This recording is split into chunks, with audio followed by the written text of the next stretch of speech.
देणार नव्हतो, पण भागवत तयार आहे. मला माहिती आहे आपण एवढं मोठं माझं आणि महाभारत लिहून दिलं, भागवत तयार आहे, पण एकही देवता लिहिण्याकरता तयार नाही. तेव्हा आपल्याला प्रार्थना करतो, गणपतीने विचार केला की आता जर नाही म्हटलं तर आणि योग्य होणार नाही. गणपतीने सांगितलं ठीक आहे, मी लिहून द्यायला तयार आहे, पण माझी एक अट आहे. बोला काय अट आहे ती?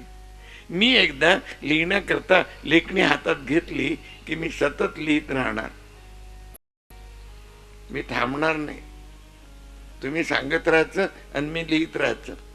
सांगता सांगता तुम्ही जर थांबलात तर मी लेखणी खाली ठेवून देईल. किती कठीण आहे. 18 श्लोक सांगायचे एका बैठकीवर बसून. इतकं सरळ गणपती बसतील, गणपतीला काय. आणि मग मग हे इतकं सोपं आहे काय?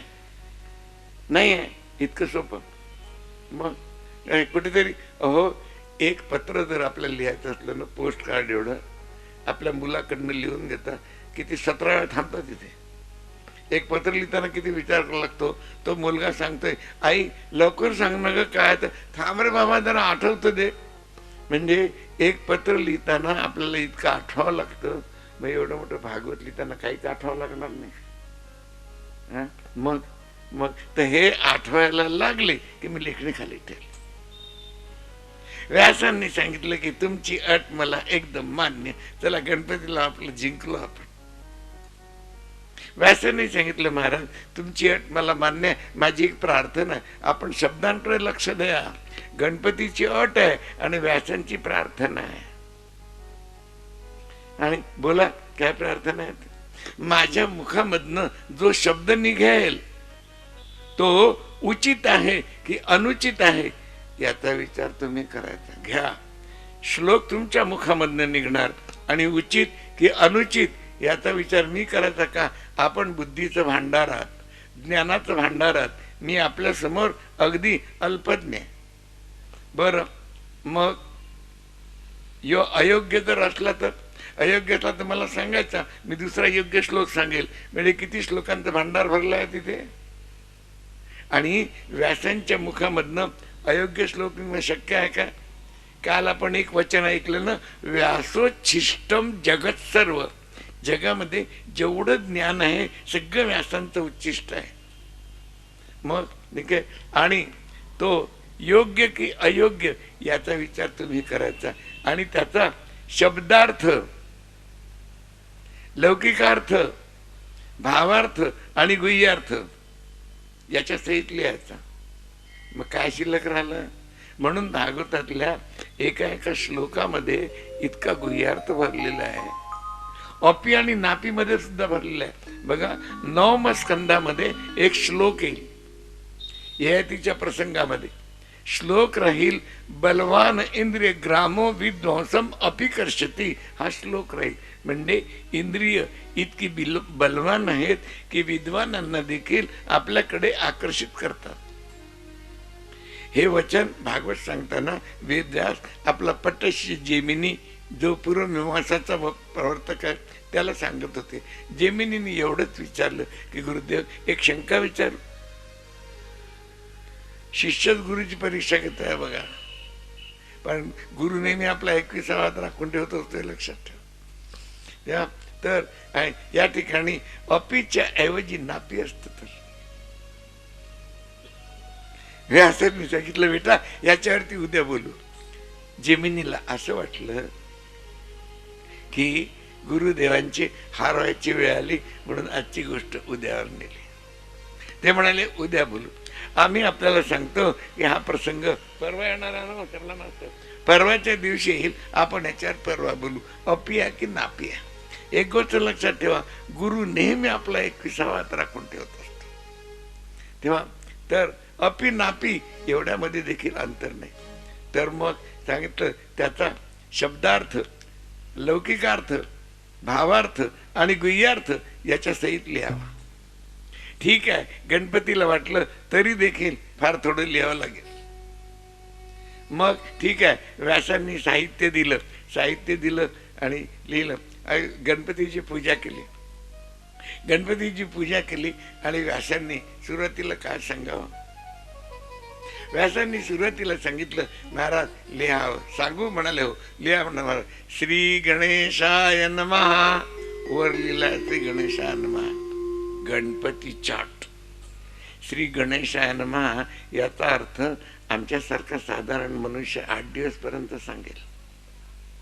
8 दिवस, बरोबर 8 दिवस. म्हणजे आपला सप्ताह श्री गणेशाय नमः याच्यातच जाऊ शकतो. श्रीचा अर्थ गण, ईश आणि नमः याच्यावरती. आणि 8 दिवस कमी पडतील, पण आमच्यासारखा साधारण मनुष्य 8 दिवस तरी सहज सांगू शकेल. तर इतकं त्यात गणपतीने विचार केला, वर माझंच नाव टाकून दिलं. म्हणजे समजा भागवतात काही गडबड असली आणि आपण जर व्यासांकडे गेलात, व्यास आहेत बरं, अजून व्यास गेले तर का म्हणू. आणि अश्वत्थामा बलिर्व्यास हनुमाच विभीषण कृप परशुरामाच्या सप्तेते चिरंजीवन आहे, चिरंजीव आहे. हनुमानजी आहेत, व्यास आहेत, हे आहे. तेव्हा तर व्यासांकडे गेलात आणि व्यासांना सांगितलं की हे यात चूक आहे. व्यास काय म्हणतील, सांगताना मी बरोबर सांगितलं, लिहिणाऱ्याने काय लिहिलं त्याला जाऊन विचारा. म्हणजे भागवत व्यासांचं आणि जबाबदारी गणपतीवर आली. गणपतीने विचार केवढा हुशार आहे इथे.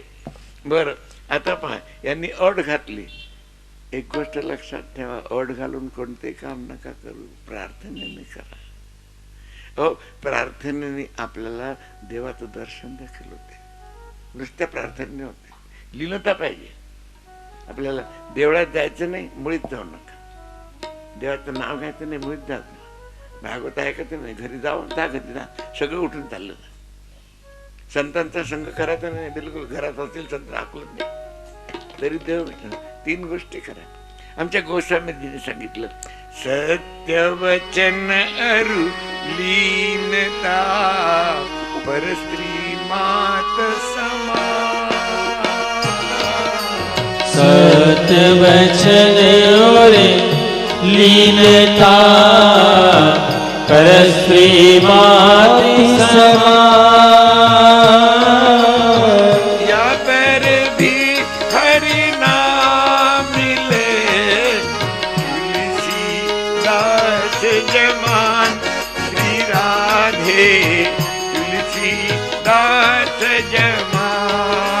या पर भी हरि ना मिले तुलसीदास जमान.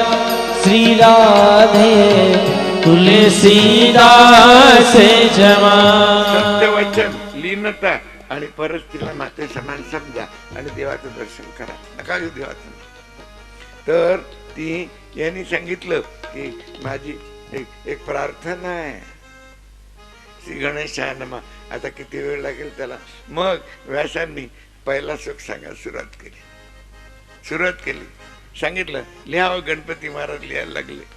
जन्माद्यस्य यतोन्मयादितरतश्चार्थेष्वभिघ्न स्वराट तेने ब्रह्महृदाय आदि कवये मह्यन्ति असुरयः तेजो वारिमृदां यथा विनिमयो यत्र त्रिसर्गो मृषा धाम्ना स्वेन सदा निरस्तकोकम सत्यम परम धीमे.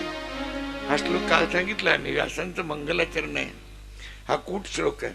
भागवताची रचना अशी आहे की 100 श्लोकानंतर एक कूट श्लोक येतो. हा कूट श्लोक आहे. याच्यानंतर 100 श्लोक मोजत जा. स्कंद झाला तरी काही हरकत नाही, पण 100 श्लोक झाले की एक कूट श्लोक. आणि कूट श्लोकाचा अर्थ लावायला वेळ लागतो. लहानसा श्लोक असला आणि कुठातला तरी वेळ लागतो. हा कूट श्लोक आहे. आता त्याचा सांगितलंय की शब्दार्थ, लौकिकार्थ, भावार्थ याच्या सहित लिहायचा. मग तर व्यासाने श्लोक सांगून दिला. गणपती लिहितात, महाराज सांगू पुढे नाही, थांबा, कूट श्लोक आहे. आता कबुलीचं सगळे दिले, गणपती आपलं करून टाकले. महाराज सांग, थांबा जरा, कूट श्लोक आहे. व्यासांना माहिती होतं की आता अर्थाला तेवढ्या व्यास उठायचे, खाणं पिणं काय करायचे ते करून घ्यायचे. काय खात होते व्यास? 24 तासामध्ये एक मुठभर बोरं खात होते आणि एक तांब्यावर पाणी प्यायचे. हा नाश्ता, हा चहा, हेच खाणं पिणं, हे सगळं. राहत कुठे होते ते? बद्रीनाथला. मग काय झालं? त्याचं नाव बद्रीनाथ काय आहे माहिती आहे? आपण जे बोर खातो ना, बोर, त्या बोराला संस्कृतमध्ये बदर म्हणतात. आणि बोरांच्या वनामध्ये नारायणात म्हणून ते बद्रीनारायण झाले. तिथं आंब्याचं वन असतं, कदाचित आंबा नारायण झाले असते, पेरूचं असतं पेरू नारायण झाले असते. तेव्हा आणि तेव्हा स्वतः आपले मुठभर बोरं घेतले, नैवेद्य दाखवून दिला गणपतीला, पाण्याचा तांब्या ठेवून दिला ना खायला लागले. गणपतीने विचार केला, माझ्यासमोर आपण तेच करतो, देवासमोर पटकून देतो आणि आपण खात बसतो, तू खा नाही तर नको खाऊ, मला काय करायला. पण त्या ठिकाणी मग सांगू मग आराम करायचे. पुन्हा गणपतीने विचार केला, अट मी घातली आणि मी फसलो. अटीने काम कराल तर फसून जाल आणि प्रार्थनेने काम कराल तर वगैरे. तेव्हा सांगू तर 100 श्लोकानंतर एक कुट श्लोक येतो आणि असं भागवत लिहून झालं आणि ते थांबायचे. त्या ठिकाणी ते थांबले. त्यांची व्यासांची 2 नावं, एक बादरायण आणि एक कृष्णद्वैपायन.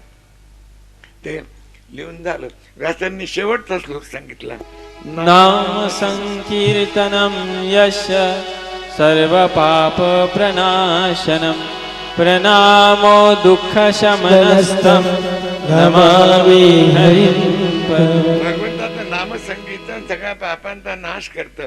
केवळ प्रणाम करून सगळ्या दुःखांना दूर करणाऱ्या परमेश्वराला नमस्कार नमस्कार आणि नमस्कार. थांबले वेदव्यास. गणपतीला वाटलं आता थांबला, विसरला, लेखणी खाली ठेवून दिली. सांगितलं मी आता लिहिणार नाही. व्यासाने सांगितलं मी आता सांगणार नाही. सांगून झालं. हो. किती श्लोक सांगितले म्हणाले? 18,000. भागवताचे 18,000 श्लोक आहेत, 12 स्कंद आहेत आणि 335 अध्याय. शेवटचा श्लोक गणपतीने उच्च स्वरांनी म्हटला. पुन्हा केवढं रहस्य आहे. नाम संकीर्तनम यस्य सर्व पाप प्रणाशनम प्रणामो दुःख शमनस्तम नमामि हरिं परम. म्हणजे एवढं विज्ञान आहे. जे विज्ञान यामध्ये आहे, लोक म्हणतात की आज जग किती पुढे गेलेलं आहे. इलेक्ट्रिक दिलं, इलेक्ट्रॉनिक दिलं, कम्प्युटर दिलं, हे दिलं. हे सगळं भागवतामध्ये आहे. तुमचं कम्प्युटर आहे, इलेक्ट्रॉनिक आहे, ॲटम बॉम्ब आहे, सगळं आहे भागवतामध्ये. कारण व्यासांचं वचन आहे इथे, यदि हास्ती तदन्यत्र यन्नेहास्ती न कुत्रचित. जे माझ्या भागवतात आहे तेच सृष्टीमध्ये आहे, जे भागवतात नाही ते कुठेही नाही. सगळं आहे. विमानाचं निर्माण कोणी केलं? इथे सुशिक्षित लोक पुष्कळ बसले आहेत, मोठमोठ्या डिग्री घेतलेले लोक बसले. त्यांना विचारा विमानाचं निर्माण केलं, त्यांना माहितीला सांगू द्यायची इंग्लंडला जॉन राईट बद्दल केलं, साप खोटा आहे. विमानाचं निर्माण भारतात झालं. कोणी निर्माण केलं, कसं केलं, हे आम्ही दुपारच्या प्रसंगामध्ये येईल तेव्हा सांगू. एका साधूने निर्माण केलं. वैश्विक दर्शन वाचा आपण, तेव्हा दुपारी प्रसंग येईल तेव्हा सांगू. आज दुपारी एक विमान तयार होणार आहे.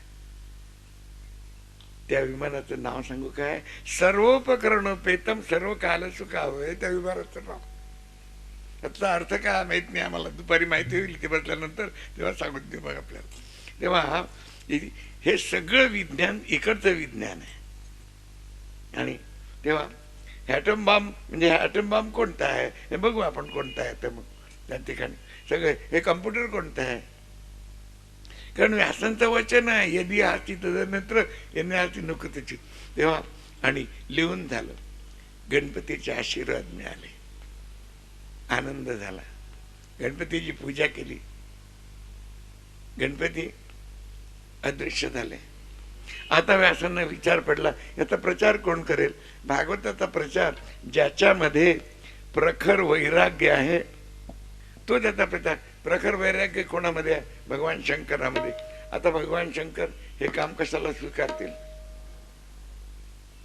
तरी देखील व्यासांनी शंकराचं आवाहन केलं. बोली शंकर भगवान की जय. आले. काय म्हणता? व्यासांनी सांगितलं, समाधीमध्ये जो आनंद आपण घेता तो आनंद जगाला द्यावा म्हणून भागवताचं निर्माण केलेलं आहे. आपल्या चिरंजीवानीच लिहून दिलेलं आहे. आपण जर याचा प्रचार केला तर बरं होईल. शंकरांनी विचार केला, मी जर नाही म्हटलं तर मला जग स्वार्थी म्हणाल. ठीक आहे, वेळ आल्यानंतर मी करेल. तर व्यासांनी काय सांगितलं, ठीक आहे, पण तुम्ही एक आणखी प्रार्थना आहे, माझा पुत्र होऊन या. हसले शंकर. म्हणजे मुलाला कोणती गोष्ट अधिकाराने सांगू शकतो, प्रेमाने सांगू शकतो, एक चॉकलेट देऊन सांगू शकतो, एक थवाडीत मारूनही सांगू शकतो. पण शंकराला नेहमी नेहमी कुठे सांगणार. मग हसले शंकर की मी बघा, भागवत निर्माण कुठून झालं सांगणार कोण आहे? देवापासूनच निर्माण झालं, देवच सांगणार आहे. अरे आपण आता सांगता की भगवान व्यासांनी निर्माण केलं. हा, भागवत निर्माण झालं विष्णूपासून आणि सांगतायत शंकर.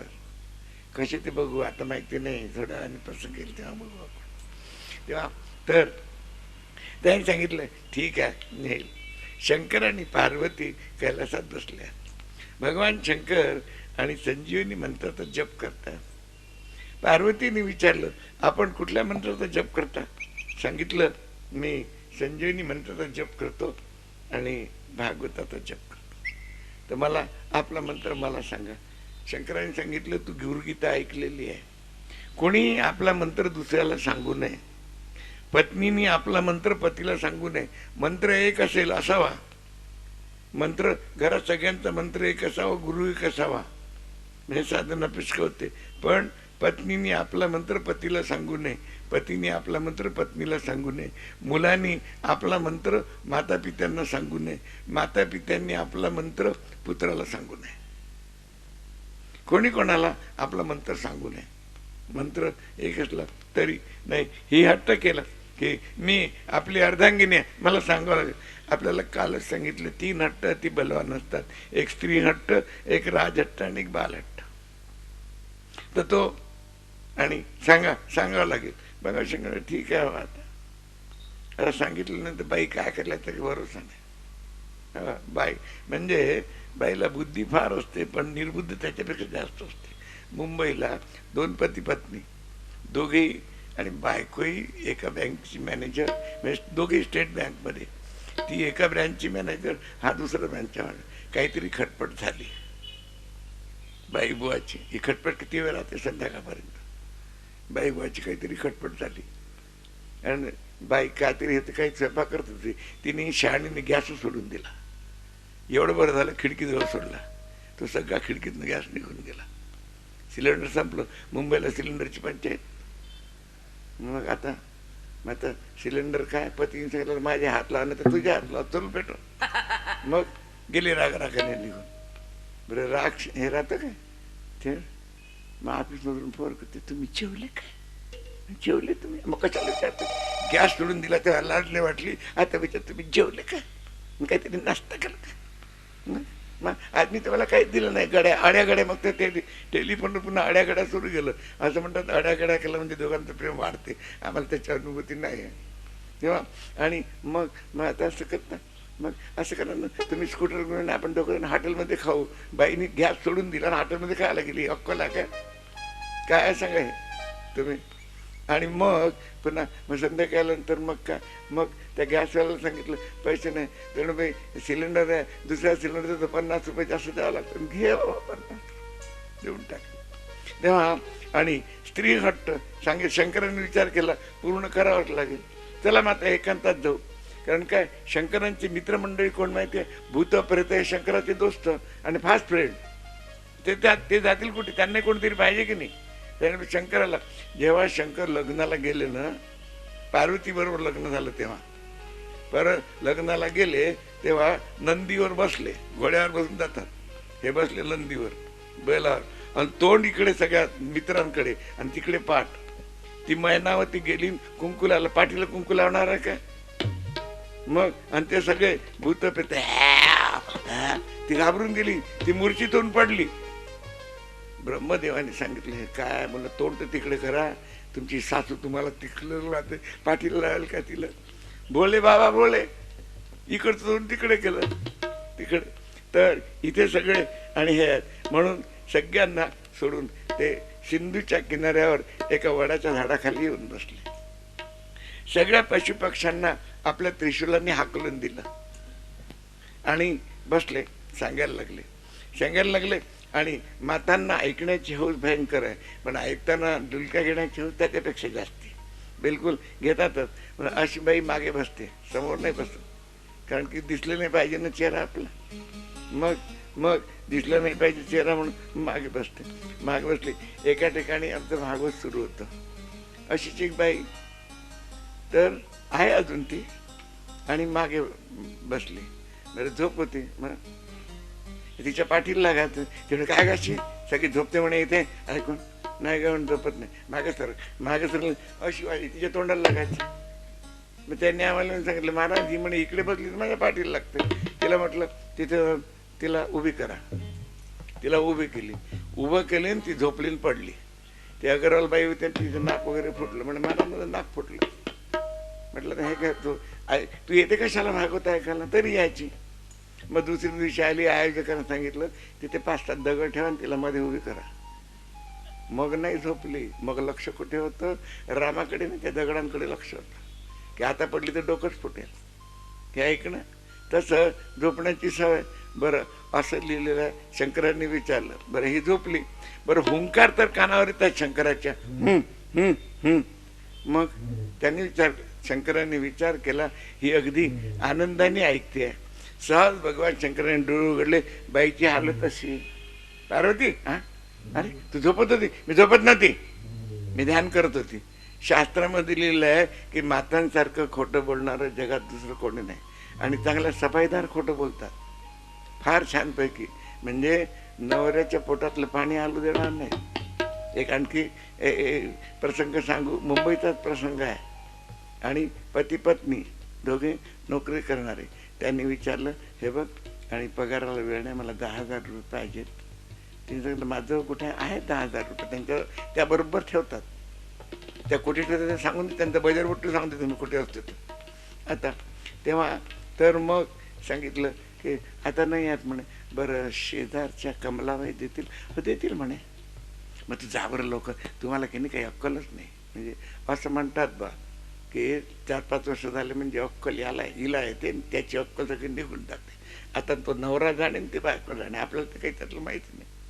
तर मग तुम्ही असं करा, भाजी वगैरे नाही. भाजी आहे ना, भाजी सगळ्यात हिरवी चांगली कोथिंबीर आणि कडीनिंबाचा पाला. कडीनिंबाचा ज्याला आपण गोडलिंब म्हणतो, मुंबईला त्याला कडीनिंब म्हणतात. हे तुम्ही पटकन घेऊन या, स्कूटर घ्या.